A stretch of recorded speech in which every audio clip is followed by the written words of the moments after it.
नमस्कार दर्शकों, स्वागत है आपका सतलोक आश्रम मंडका दिल्ली के अंदर। संत रामपाल जी महाराज जी के सानिध्य में दिव्य धर्म यज्ञ दिवस के उपलक्ष्य में महासमागम का आयोजन किया गया था। इस समागम में कई भव्य कार्यक्रम आयोजित किए गए थे। उसी में से एक कार्यक्रम है आध्यात्मिक प्रदर्शनी। तो आइए इस अद्भुत आध्यात्मिक प्रदर्शनी के अंदर चलते हैं और अद्भुत नजारा देखते हैं। तो यहाँ पर कुछ वॉलंटियर्स हमारे साथ जुड़े हैं, उनसे बात करते हैं और जानते हैं उनके बारे में। नमस्कार जी, साहिब जी। क्या नाम है आपका? रश्मि दासी। कहाँ से हैं आप? मैं बासपुर से मैम आज आप खड़े हैं यहाँ पर सतलोक आश्रम उनका की प्रदर्शनी में। हमने देखा आपने गाइड सेवादार के नाम से कार्ड पहन रखा है, इसका क्या मतलब है? ये गाइड सेवादार जो यहाँ पे एग्जीबिशन देखने आते हैं तो उनके बारे में बताना, जो गाइड कर सके, उनकी जानकारी दे सके कि ये प्रदर्शनी किस लिए लगी है और इसका क्या महत्व है, और जो फ्लैक्स लगे हैं उनके बारे में पूरी डिटेल में समझाना। नमस्कार मैम। सच्चा है। मैम यहाँ पर कटआउट से आप क्या रिप्रेजेंट करना चाहते हैं? यहाँ पे जो 600 वर्ष पूर्व कबीर परमेश्वर जी जब आए थे तो उन्होंने एक लीला करी थी, जिसके उपलक्ष्य में दिव्य धर्म यज्ञ का आयोजन किया जाता है। तो उस लीला में क्या था कि जितने भी काशी के जितने भी साधु संत थे वो सब मतलब कबीर साहब जी से ईर्ष्या करते थे। तो उन्होंने कबीर साहब जी को बदनाम करने के लिए और उन्हें वहां से भगाने के लिए उन्होंने एक षड्यंत्र रचा, जो कि शेख तकी द्वारा किया गया था। उनके साथ सब मिले हुए थे। तो शेख तकी सिकंदर लोधी का पीर था, मुसलमान पीर। तो उसने क्या किया था कि कबीर साहब जी के नाम की झूठी चिट्ठियां फैलवा दी थी कि कबीर 3 दिन का भंडारा करेगा और उसमें दोहर और मोहर भी देगा, और इस प्रकार सब आएंगे, और जब कबीर साहब मतलब ऐसी कोई व्यवस्था नहीं मिलेगी तो फिर कबीर साहब जी को वहां से भगा देंगे। तो उस का ये दिखाया गया है, ये कटआउट उसके लिए लगाए गए हैं कि वो झूठी चिट्ठियां बांट रहा है।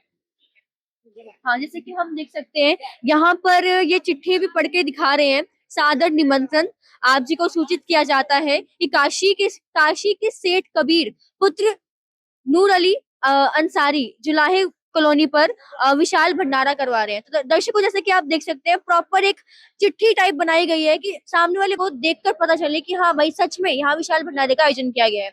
तो ये सब एक षड्यंत्र था। जी हाँ, ये बिल्कुल षड्यंत्र है। इसमें जो शेख तकी है वो अपने जो राजा थे वहां के सिकंदर लोधी, उनको वो निमंत्रण पत्र तो जो झूठी चिट्ठी थी वो पढ़ के सुना रहे हैं। कबीर साहब जी के एक शिष्य थे रविदास जी। तो रविदास जी सुबह मतलब जा रहे थे, तो जब उन्होंने देखा कि काशी में इतने सारे साधु और संत इकट्ठे हो गए हैं, तो उन्होंने पूछा कि यहाँ पे काशी में क्या हो रहा है, साधु और संत आ रहे हैं। तो उन्होंने बोला कि आपको नहीं पता कि आपके नगर में क्या हो रहा है? तो उन्होंने बताया कि आपके नगर में जो कबीर जी हैं वो विशाल भंडारे का आयोजन कर रहे हैं और उसमें दोहर और मोहर भी मिलेगी।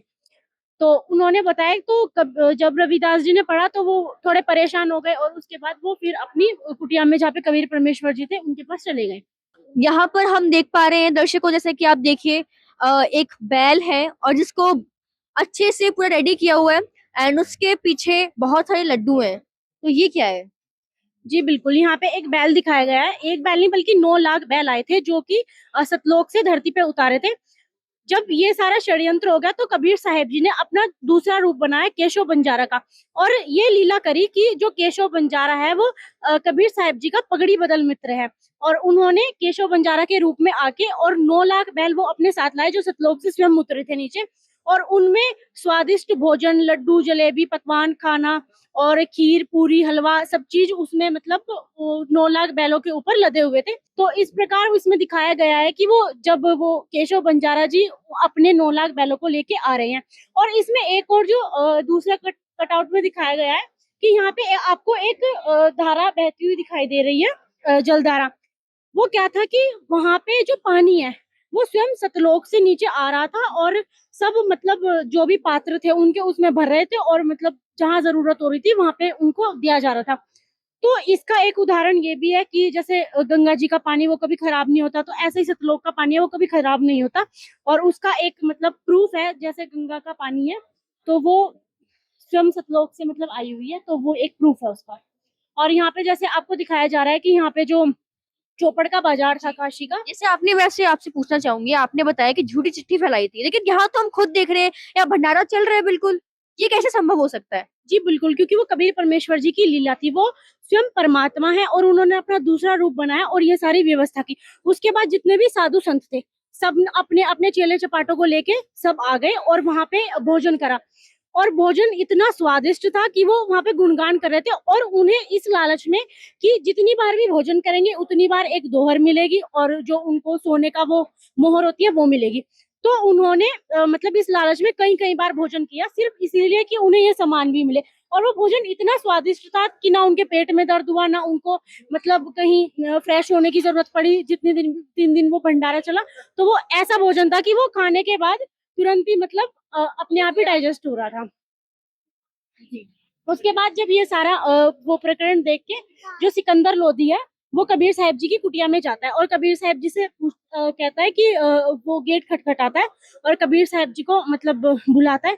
तो कबीर जो रविदास जी हैं वो आ गए थे अंदर कबीर साहब जी के पास। तो फिर वो बताने लगते हैं कि जो कबीर साहब जी हैं वो उनको बोलते हैं कि सिकंदर लोधी भाई, मैं आज रात होने तक ये शहर छोड़ के चला जाऊंगा भाई, मुझे बहुत परेशान कर दिया यहाँ के लोगों ने, और आप फिक्र मत करो, मैं यहाँ से चले जाऊंगा। तो सिकंदर लोधी कहता है कि परमेश्वर आप एक बार बाहर आके दर्शन दो, आपने तो इतना अच्छा भंडारा मतलब कर रखा है बाहर, और आप कह रहे हो कि मतलब आप शहर छोड़ के चले जाओगे। तो कबीर साहब जी कहता है भाई क्या बात कर रहे हो आप, क्योंकि वो एक अनजान बनने की कोशिश करते हैं, इसमें लीला करते हैं। कबीर साहब जी रविदास जी को बोलता है कि भाई रविदास गेट खोल दे।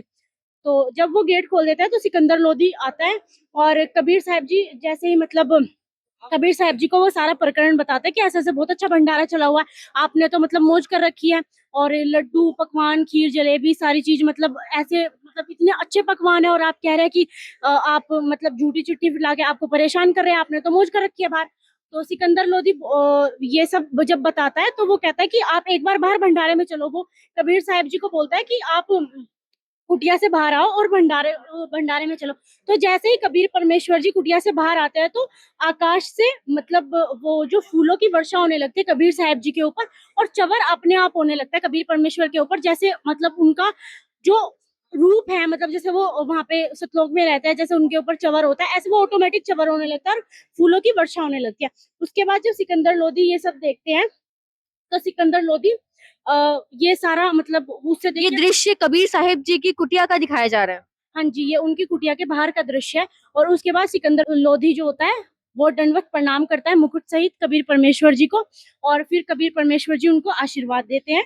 सिकंदर लोधी कबीर परमेश्वर जी से प्रार्थना करता है कि आप मतलब भंडारे में आओ और इतनी सारी जनता है, आप भी आके देखो। तो जैसे वो कबीर परमेश्वर जी को बाहर लेके आता है भंडारे में, तो वो हाथी पे बिठा के लेके आता है कबीर परमेश्वर जी को सम्मान के साथ। तो हाथी में वो आगे उनको बिठाता है कबीर परमेश्वर जी को अपने आप, और रविदास जी को पीछे बिठाता है। तो रविदास जी की जैसे उन पे चवर करते थे कबीर परमेश्वर जी पे, तो वो बोलता है रविदास जी को, सिकंदर लोधी तो जो दिल्ली के बादशाह थे, वो बोलते हैं कि भाई ये सेवा तो आपको रोज मिलती है करने के लिए, आज ये मौका मुझे दो, आज मुझ दास को दो, ये तो बहुत अच्छी सेवा है, बड़े भाग वालों को मिलती है।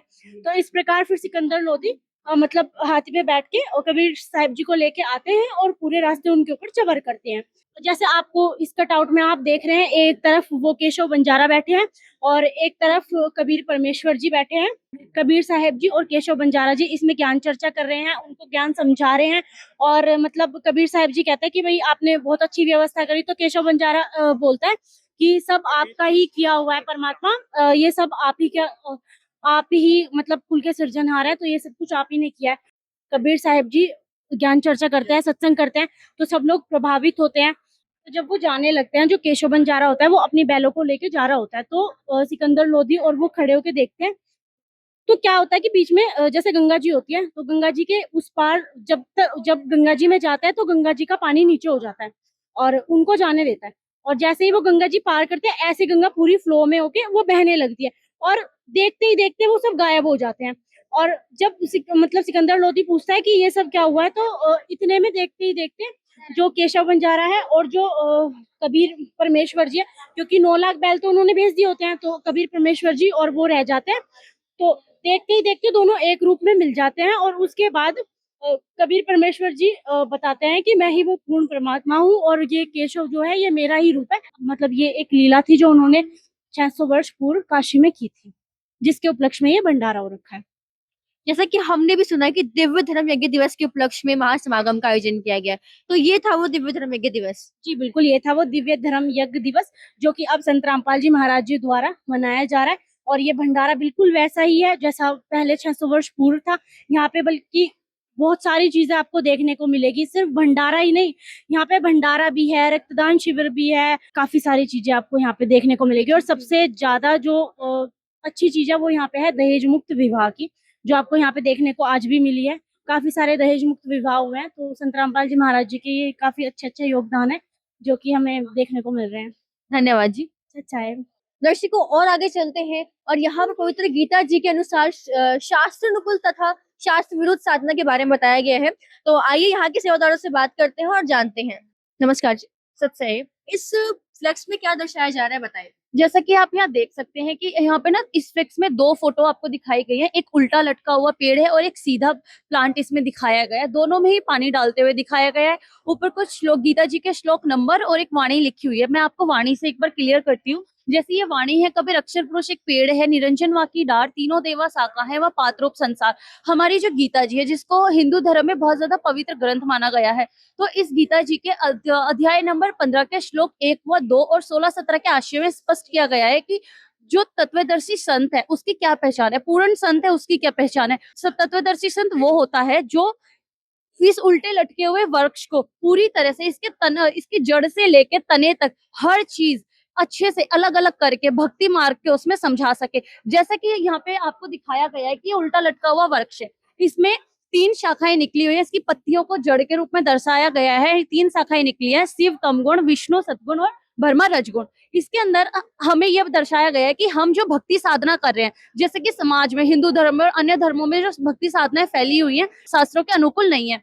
यहाँ पर हम क्या कर रहे हैं, जड़ को पानी देंगे हम, तभी हमें पेड़ से जो लाभ मिलेगा, पेड़ से लाभ इन द सेंस कि हमें जो उससे फल फूल मिलने वाले हैं वो जब मिलेंगे जब हम इसकी जड़ में पानी देंगे, जैसा उस वाले में दर्शाया गया है। ठीक है, बट हम कर क्या रहे हैं, ऊपर पत्तों पे पानी छिड़क रहे हैं, जिसकी वजह से उसकी जो पहले से वो फला फूला हुआ है, हमें सिर्फ उतने ही फल मिलेंगे जितने की उस पे लगे हुए हैं, और नए नहीं आएंगे। नए लाने के लिए हमें इस तरीके से साधना करनी होगी, इस तरीके से उसकी जड़ में पानी देना होगा, ताकि उसकी जड़ हरी भरी हो जाए, उसकी जड़ फले फूले, जिससे वो तना बढ़ेगा। तना बढ़ेगा तो उसकी डार बढ़ेगी, और जो डार हरी भरी होगी तो उसकी टहनियां हरी भरी होंगी, और टहनियां हरी भरी है तो इन द सेंस कि हमें फूल पत्ती बहुत अच्छे से आएंगी, जिससे हमें वो खाने के लिए मिलेंगी। इसी तरीके से अगर हम इस पेड़ को अपने आध्यात्मिक मार्ग के ऊपर रखें या फिर अपने मनुष्य जीवन के ऊपर रखें, तो ये जो जड़ है वो पूर्ण परमात्मा है, कबीर साहिब जी। हम कबीर साहिब जी की भक्ति करेंगे, तभी हमें जो उनसे नीचे के जो और जो देवी देवता हैं उनसे हमें लाभ मिलेगा। जैसे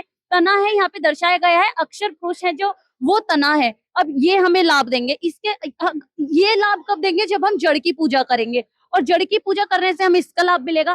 देन ये कब, इससे ऊपर डार आती है जो कि शर पुरुष ज्योति निरंजन काल की है, ये हमें तभी लाभ देगा जब हम जड़ की पूजा करेंगे। उसके ऊपर ब्रह्मा विष्णु महेश आते हैं। ब्रह्मा विष्णु महेश से लाभ लेने के लिए हमें सेम वही जड़ की पूजा करनी पड़ेगी, क्योंकि जड़ हरी भरी है हमारी। अगर हमारी जड़ हमसे खुश है तो जाहिर सी बात है हमें ऊपर फल फूल मिलेंगे। अगर हमें देवी देवताओं से लाभ लेना है, जो ये तीनों गुण के देवी देवता हैं, इनसे हमें लाभ लेना है, तो जाहिर सी बात है हमें इनसे जी ऊपर, जो इनसे भी ऊपर परमात्मा है, हमें उसकी भक्ति करनी पड़ेगी। इस पोस्टर में आपको वही दर्शाया गया है। ये भक्ति रूपी सीधा बीजा हुआ भक्ति रूपी पौधा है, जिससे हमें हमारे मनुष्य जन्म को दर्शाया गया है कि हम जो साधना करते हैं, जो हम फिलहाल अभी समाज में जो साधनाएं फैली हुई हैं, भक्ति मर्यादाएं हैं, वो शास्त्रों के अनुकूल नहीं है, बल्कि शास्त्रों के विरुद्ध है। और जो संत रामपाल जी महाराज है, वो शास्त्रों के अनुकूल साधना बताते हैं, और ये ऐसा नहीं है ये उनका खुद का बनाया हुआ है, ये गीता जी में आशय दिया गया है। आपको बताया, जैसे मैंने ऊपर श्लोक नंबर 1 से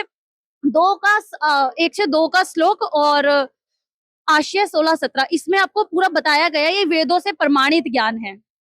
तो दर्शकों जब हम और अंदर चलते हैं तो यहाँ पर हमें एक कुछ आप देख सकते हैं कटआउट्स लगाए गए हैं अगेन, और यहाँ कुछ राशन का सामान रखा हुआ है। तो यहाँ के सेवादार से बात करते हैं और जानते हैं यहाँ पर ये राशन का सामान क्यों रखा गया है।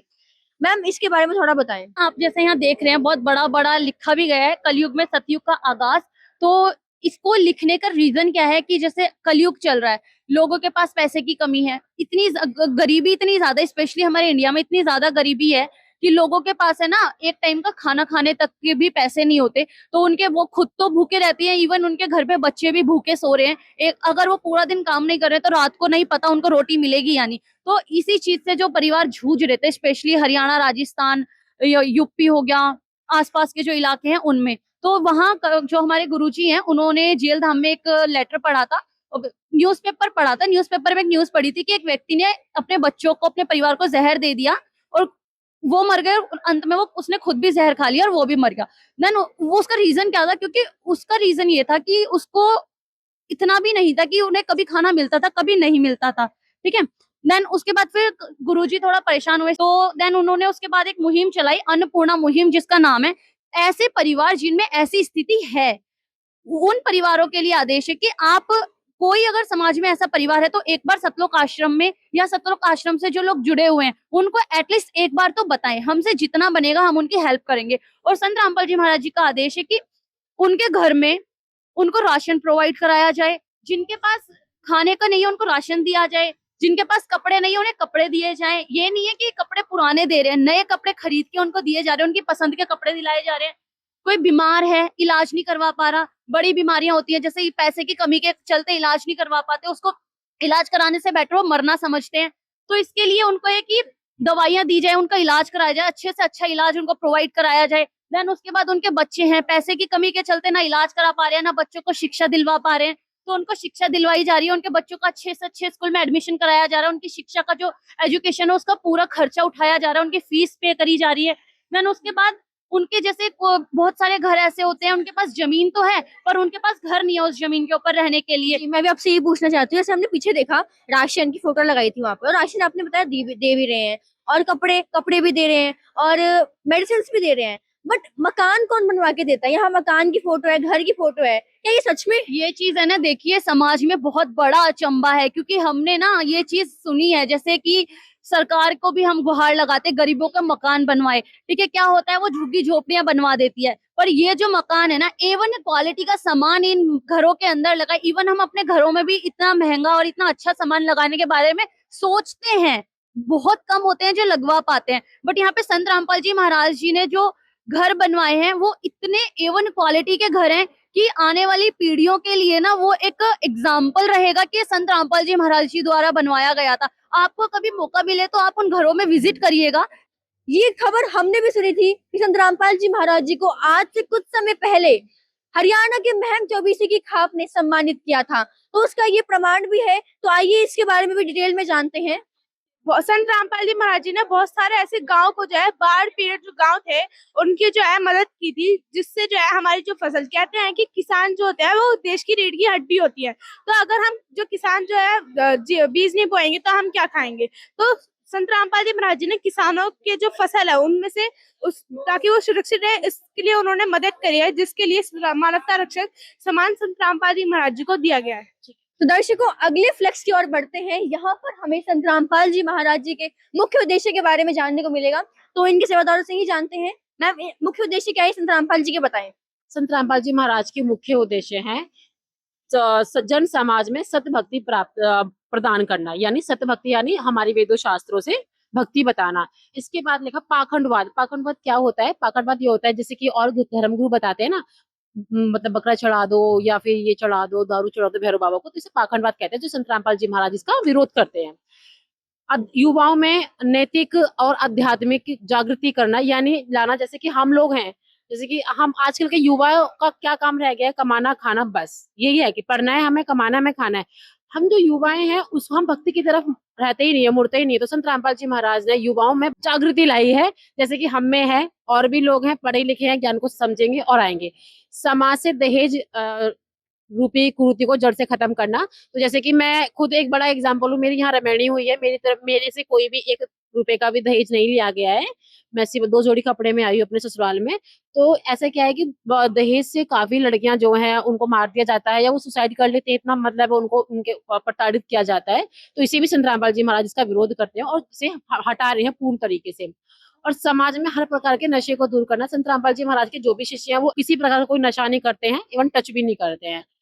समाज में शांति भाईचारा स्थापित करना। जब हम ज्ञान समझ जाएंगे और ज्ञान को समझेंगे तो हमें पता चलेगा कि हमें आपस में प्यार से रहना है, एक दूसरे का सहायक बनना है, एक दूसरे के लिए हमें खड़े रहना है। तो वो ज्ञान से ही आ सकता है, वैसे नहीं आ सकता। जाति पाति दूर करना समाज से, जैसे कि अब संत रामपाल जी महाराज की आश्रम है, किसी भी कास्ट के कोई भी मतलब है आ सकते हैं, यहाँ पे कोई भी लोग आते हैं, किसी के साथ कोई भेदभाव नहीं किया जाता है। जहाँ हम खा रहे हैं सब वहीं खा रहे हैं, सब एक जगह खा रहे हैं, बैठ रहे हैं, सो रहे हैं, अब उनके जूते रखे जा रहे हैं, इसमें कोई प्रकार का जाति पाति का भेदभाव नहीं होता है। इवन यहाँ पे शादियां जो होती है, रेमेडियां होती हैं, वो भी इंटरकास्ट में हो जाती हैं। भ्रष्टाचार को खत्म करना संत रामपाल जी महाराज का कोई भी जो भक्त है वो ना रिश्वत देता है ना रिश्वत लेता है। संत रामपाल जी महाराज इसका भी विरोध करते हैं, क्योंकि इससे हमें पाप भी चढ़ते हैं। धन्यवाद। तो दर्शकों, आध्यात्मिक प्रदर्शनी में हमें एक यूनिक चीज देखने को मिली। जैसा कि आप देख सकते हैं, यहाँ पर एक कटआउट लगाया गया है जिसमें देवी देवताओं की फोटो लगी हुई है, तस्वीरें लगी हुई हैं। अब हमारे मन में ये प्रश्न है, अक्सर हम सुनते आ रहे हैं कि संत रामपाल जी महाराज जी देवी देवताओं की भक्ति छुड़वाते हैं, लेकिन यहाँ पर संत रामपाल जी महाराज जी की सतलोक आश्रम मुंडका दिल्ली की प्रदर्शनी के अंदर हमें देवी देवताओं की फोटोज देखने को मिल रही हैं। तो यहाँ के सेवादारों से बात करते हैं कि इसके पीछे का क्या कारण है। मैम बताएं थोड़ा सा। Firstly I just want to correct your sentence कि संत रामपाल जी महाराज जी तीनों देवाओं की भक्ति छुड़वाते हैं। इवन दो संत रामपाल जी महाराज जी हमें ये वाणी सिखाते हैं कि तीनों देवा कमल दल बसे, ब्रह्मा विष्णु महेश, प्रथम इनकी वंदना फिर सुन सदगुरु उपदेश। तो जो संत अपने शिष्य को ये वाणी सुना रहा हो तो इट इज नॉट पॉसिबल कि वो इनकी भक्ति छुड़वा रहा है। ये जो कटआउट आप देख रहे हैं, ये संत रामपाल जी महाराज जी बताते हैं कि हमारे शरीर के अंदर ये सातों कमल होते हैं, जिसके अंदर हमारे सातों देवता, शेरावाली माता, शिव, पार्वती, ब्रह्मा, सावित्री जी, लक्ष्मी जी, ये सब लोग प्रवेश करते हैं। और जब इंसान साल्वेशन होता है, मोक्ष होता है, तो वो इन सबके ऊपर उतर जाकर देन ही गॉट सैल्वेशन। ये क्या स्टोरी है, किसको रिप्रेजेंट कर रहे हैं आप? ये एक्चुअली जो आप कटआउट देख रहे हैं, ये एक ह्यूमन साइकिल को हमने एक कटआउट्स के द्वारा समझाने की कोशिश की है कि जब एक बेबी वॉर्म के अंदर होता है, तो ये साइंटिफिकली भी प्रूव है, वॉर्म के अंदर जो बेबी होता है ना, उसको अपने पिछले जन्म का सब कुछ याद होता है कि उसने अपना लाइफस्टाइल पिछला कैसे था, और उसको अपना सब कुछ याद होते हुए वो हमेशा सिर्फ वो उल्टा होता है। उसको जितना वॉर्म में एक बेबी को कष्ट होता है, वो हमेशा भगवान को याद करता है और वो हमेशा कहता है कि मैं एक बार निकल जाऊं, मुझे जीवन मिल जाए, मैं हमेशा भगवान को याद करूंगा। बट जैसे ही वो बाहर आता है, वो सब कुछ भूल जाता है, एक न्यू लाइफ उसकी स्टार्ट होती है और उस तरह वो बॉर्न होता है। Then he grew up and वो बेबी, देन वो खेलना शुरू स्टडीज की एज में। उसके बाद जब वो एक यंग एज में आता है, जो कि हमारा यूथ जिसे कहते हैं, वो हम अपना एज अ अपने आप को मेच्योर दिखाने के लिए हम बहुत सारी चीजों में फंसते हैं, लाइक स्मोकिंग, ड्रग्स, और उस वक्त हमें लगता है it is all about maturity. But उस वक्त हमें कोई समझाता है तो हमें लगता है कि अभी तो आगे जवानी है, आगे बुढ़ापा है। लेकिन उस वक्त जब संतों का समझाया गया, कटआउट में आप देख रहे हैं, ये संत उनको समझा रहे हैं बट उनको नेग्लेक्ट कर रहे हैं और कंटिन्यूटी में जा रहे हैं, जो कि आज हमारा यूथ कर भी रहा है, जस्ट पार्टीज एंड ऑल करना, नो इंटरेस्ट इन स्पिरिचुअलिटी। लेकिन जब वो आगे जाते हैं, जब वो बड़े होते हैं, उनका बेबी होता है, हम उसमें व्यस्त हो जाते हैं और नॉर्मल लाइफस्टाइल में हम काम करते हैं। और उस वक्त भी आप देख रहे हैं कि इनको एक संत समझा रहे हैं कि अब आपको भक्ति करनी चाहिए, और उसमें भी वो उसको नेग्लेक्ट कर रहा है और ये दर्शा रहा है कि अभी मेरे पास बहुत काम है और अभी वक्त नहीं है भक्ति का। इसी में आगे चलते चलते वो बूढ़े भी हो जाते हैं, और बूढ़े में भी एक व्यक्ति यही कहता है, बुढ़ापे में भी, कि अभी तो वक्त है, अभी किसने देखा है और कौन मर रहा है। ऐसे करते करते उसका at the end of life आ जाता है, और जब मरता है उस वक्त जो यमदूत होते हैं, आपने देखा होगा जब इंसान की डेथ का जो वो कुछ मिनट्स का जो टाइम पीरियड होता है ना, उस इंसान में बिल्कुल इंसान एंजाइटी और वो इतनी बुरी तरह कांप जाता है, वो एक्चुअली उसे यमदूत दिखते हैं। आध्यात्मिकता में कहते हैं यमदूत, जो धर्मराय के लोक में जिसको न्यायाधीश कहते हैं, उसके दूत उसको मार के ले जा रहे होते हैं, उससे शरीर छुड़वा कर कि ये जो बॉडी है ये तो यही रहनी है, आत्मा जाती है। तो जब वो जाती है ऊपर, तब भी वो उनसे यही पूछते हैं धर्मराय के लोक में कि मैंने ऐसा क्या किया जो मुझे इस तरह यहाँ लाया गया और मुझे इस तरह बांधा गया और मुझे आगे आप लोग 84 लाख योनियां में भेजेंगे। तब वो कहते हैं मैंने तो अपना पूरा जीवन काम, मैंने काम किया, किसी का बुरा नहीं किया और मैंने देवी देवता सब कुछ किया। उस वक्त धर्मराय उसको एक proper as a film story दिखाता है कि देखो आप वॉर्म में थे, आपने वादा किया था भक्ति करोगे, आप बाहर आए, उसके बाद भी आप पूरी लाइफ आपने अपने सिर्फ अपने काम को इंपॉर्टेंस दी। आपने भगवान ने, हम 2 घड़ी भगवान नहीं पूजते। इसके ऊपर एक वाणी है कि 3 पहर धन दे गया, 2 पहर गया सोए, 1 पहर हरि ना भजया, तो मुक्ति कहाँ से हुए। तो मीन्स हम अपने इतने बिजी शेड्यूल में भी अगर हम 2 घड़ी भगवान को याद करते हैं तो हम मोक्ष पा सकते हैं। और जब हम फिर भी नहीं करते, उसके बाद अभी जो 84 लाख योनि, हमें नहीं पता हमें नेक्स्ट डिसीजन किस चीज का मिलेगा। इस तरह आप देख रहे हैं, वो एक डॉग है और उसके वॉर्म के अंदर वो ही वाली आत्मा है जो एक पूरी लाइफ अपना उसने वेस्ट किया, वो उस वक्त भी याद करे कि एक बार मैं बाहर आ जाऊं तो मैं आपको याद करूंगा, बट वो नहीं, और जैसे ही बाहर आते वो सब भूल जाता है, क्योंकि एक जो भक्ति और जो साल्वेशन है ना, वो भगवान ने एक ह्यूमन बॉडी के अंदर एज अ गिफ्ट, हम ह्यूमन बॉडी में साल्वेशन पा सकते हैं। वो बाहर आ जाता है और फिर वो मतलब उसको खाने का नहीं पता, उसको पीने का नहीं, और वो इतनी अपनी मतलब इतनी कष्टदायक पूरी जिंदगी बिताता है। तो इट इज, इसमें हम यही लेसन देते हैं कि इंसान अपने इतना बिजी शेड्यूल के होने के बाद भी अगर हम थोड़ा वक्त भगवान की भक्ति में निकालते हैं, तो हम जो ये लाइफ है हम इसके अंदर भी सुखी हो सकते हैं। लाइक हम, ऐसा कोई व्यक्ति नहीं है जिसको कोई बीमारी ना हो, बुढ़ापा ना हो, इस जिंदगी में कोई कष्ट ना हो, हम उसमें भी सुख पा सकते हैं। और अपनी जिंदगी के बाद भी जो एक प्राइम गोल ऑफ भक्ति कहते हैं, साल्वेशन, हम वो पा सकते हैं। So it is a humble request कि आप लोग एक बार संत रामपाल जी महाराज जी के आश्रम में विजिट करें और थोड़ा इंपॉर्टेंस भगवान के उसमें भी एक स्टेप फॉरवर्ड करें।